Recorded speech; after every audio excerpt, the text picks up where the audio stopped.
drives people away. People are getting offended by it. Stepping on cigarette butts. You walk into a film with smoke. I just can't take it. If there's smoke, it bothers me. I would like to see secondhand smoke exposure eliminated. I don't want my clothes to smell like an ashtray. Businesses have choices to make. There are 3 things that we can do right now to strengthen our policies here in Sarasota County to make us a healthier community. One would be breathe easy zones. You're not smoking, but you're walking past everybody standing there smoking. And you might as well have been in the same room with them if they're going to stand in the front of the building. When you're smoking in the entryway, I still have to walk through it. A breathe easy zone basically says I prohibit smoking from 50 to 20 feet in front of my entrance. Or if you're an outdoor cafe, you could say my outdoor tables are smoke-free. I would be much more apt to patronize those facilities than those that do not extend that courtesy to their patrons. In California, you can't smoke by entryways, and you have to be like 100 feet away. And also, I would like to ask the standalone bar owners to consider to adopt a smoke-free policy for their bar. Healthier, happier, and better for our community all the way around. I will not go to a bar that has smoking. I will avoid it at all costs. Went to a club here in Sarasota. When I went home, I had to leave my windows down on my truck, and I'm spraying my hair with Febreze to get the odor out, and I just think it's nasty.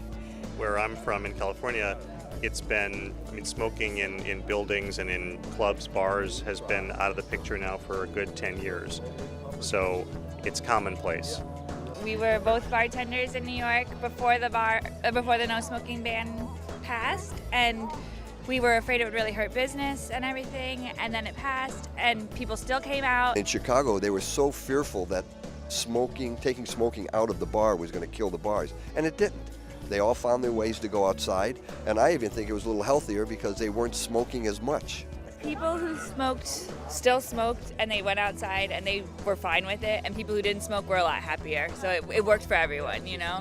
Also, I would ask smokers to be very cognizant, be very sensitive to the environment and where they place their cigarette litter. There's just a lot of litter associated with smoking. Smoking on the beaches is pollution times 10. People see it as this is just one cigarette I'm throwing down. But actually it's one cigarette times maybe 1,000 people over a course of a week. Secondhand smoke is the #1 cause of asthma in children. I wouldn't go somewhere where they're smoking if I had a choice because of my asthma. It really affects me. We're very happy to keep our baby smoke-free. Secondhand smoke goes beyond impacting just you and I and the environment.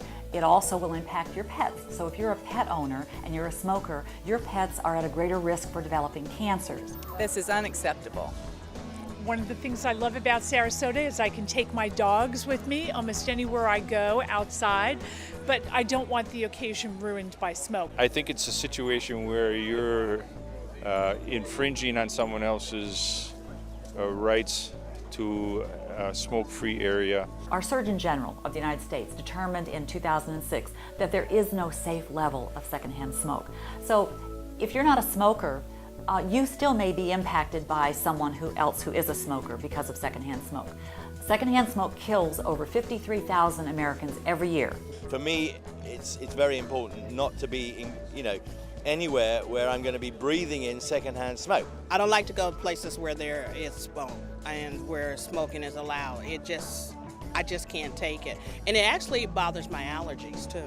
Most people don't smoke anymore, and I recognize the rights of people who do, but I think they need to do it in more private places and just be courteous to the rest of us who don't want their secondary smoke.